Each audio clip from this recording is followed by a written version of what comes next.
This video is going to be about what I'm looking forward to with Sonic Forces. Why do they both start with an F? And why do I keep getting the two confused? One of them starts with an FO and the other starts with an FR. Ugh.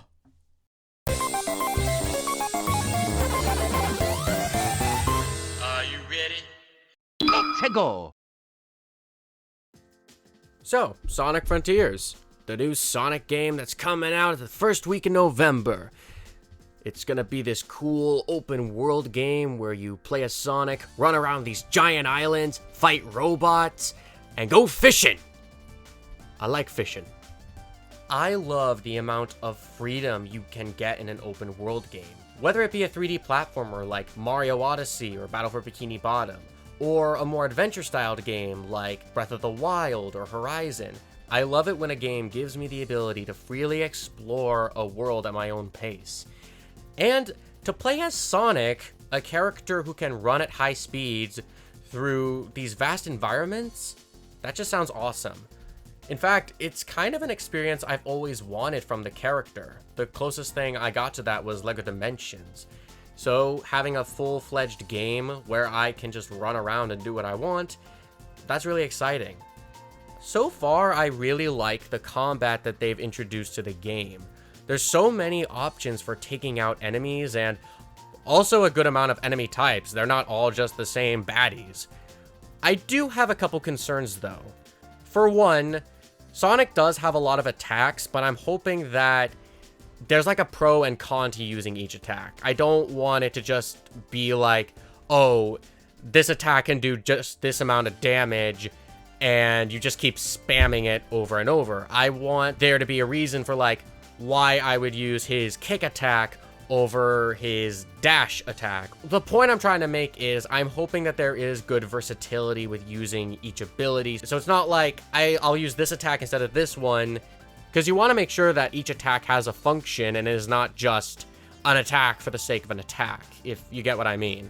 Also, I am kind of concerned with how small the skill tree is. I'm hoping that, like, some of the things you can unlock on it can also be upgraded on there. Like, say you unlock a special attack, but it's only at level 1, and if you keep using skill points on it, it'll increase that attack power. Something like that. I'm also hoping that, like, the enemies do really, like, vary later on, because we've only seen 3 of the 5 islands, and that's pretty interesting. So I'm hoping that the enemy variety gets like even more diverse as the game goes on. Another thing I'm looking forward to is the story. Ian Flynn, one of the comic book writers, is the head of story this time. I've only read a couple of the comics, but I hear that he's done some pretty good stories with the Sonic cast.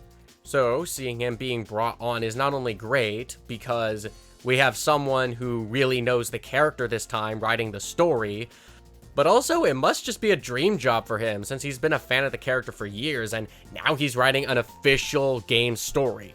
I mean, yeah, I understand that Sega had some guidelines for what he could or couldn't do, but still, that's great. I'm really interested to seeing how the plot is going to unfold. They've really been setting up this mystery of what this island is, what these robots are, and what's going on with cyberspace. So I'm hoping that with Ian Flynn, they can pull off a story that is pretty satisfying.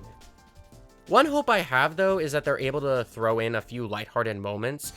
Not saying that I want the story to be the same as Lost World or Colors, where it's very goofy, but the Sonic movies were largely lighthearted adventure films. I say largely, though, because the opening to the first Sonic movie was pretty sad. I am hoping that we get, like, a few lighthearted moments of Sonic, throwing, like, a smart comment, or maybe even some sort of goofy action going on with the cute little Coco characters that were introduced, who totally look like Koroks from Zelda. Or at least they remind me of them.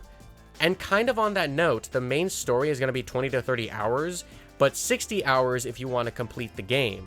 Like, get everything. I love that because I've grown to like longer games, and just to have more of an excuse to stay in the world and see what there is to do. Also, the pieces of music they've shown are pretty good too. I do like how quiet and sort of ambient the Starfall Islands theme is, and I can't wait to hear more of the music when the game comes out. Though I do want to point out the 2 vocal tracks. Vandalize sounds awesome and honestly brings me back to my elementary school days a little bit, just because that was the time where I'd be hearing that kind of songs on the radio. Some people have pointed out how Sonic Frontiers feels like they're really taking Sonic in a more anime direction, which I am 100% on board for.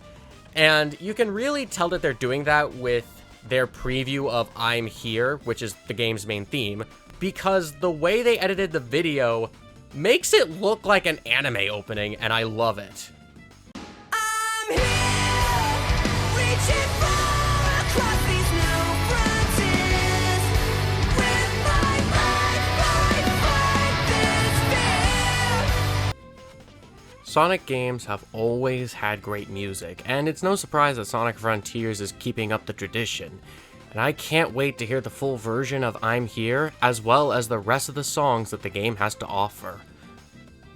And now, I want to move on to a bit more of a personal note for this next part.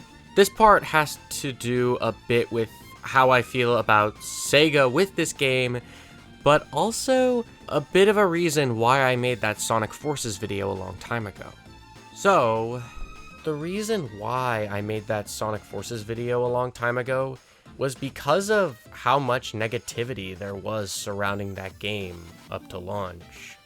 I remember seeing a few places being so skeptical and pessimistic about the game and saying that it was gonna be bad. Of course, negativity and skepticism is important when talking about games.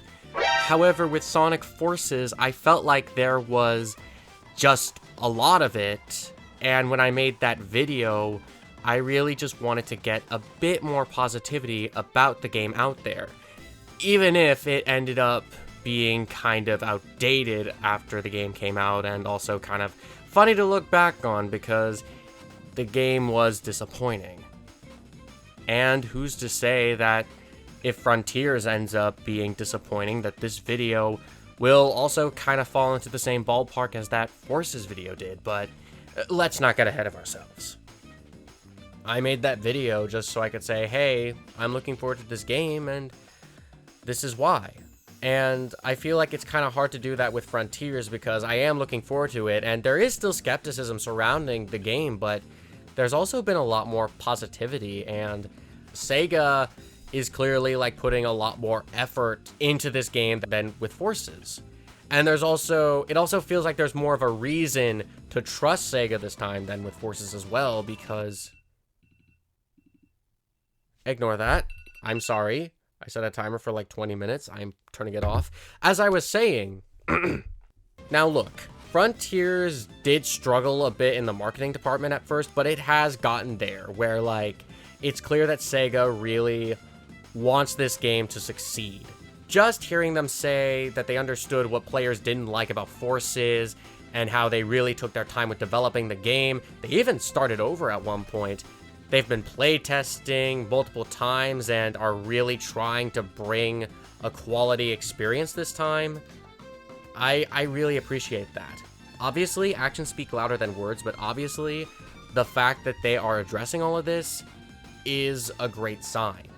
They want people to buy this game.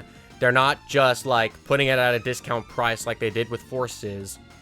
They are really going all in on making people want to buy this game, and I really admire that about them. Sonic is a character who means a lot to people, including myself, and I know that he hasn't had the best of times, but I still stand by what I've said a long time ago, and that is every long-running franchise has had a bad day. Just for editing purposes, I said that slow for effect. I love Sonic the Hedgehog, and I'm looking forward to Sonic Frontiers. And above all, I just want a fun game. I think that's what anyone who says that they're excited for something wants, and video games, movies, shows, they are the things that we look forward to at the end of a long day. or things that bring us joy, things that help us connect to others. And that's one of the reasons I love entertainment so much. And Sonic is one of my favorite characters in entertainment, and that's not gonna change. Anyway, that's all I have for today about Sonic Frontiers. I'm looking forward to the game, and I suppose on a final note, buy the soap shoes. Well, with all that said, I hope you enjoyed the video. This is Super AntOreo signing off, and here's to Sonic Frontiers release. Have a great day, everybody!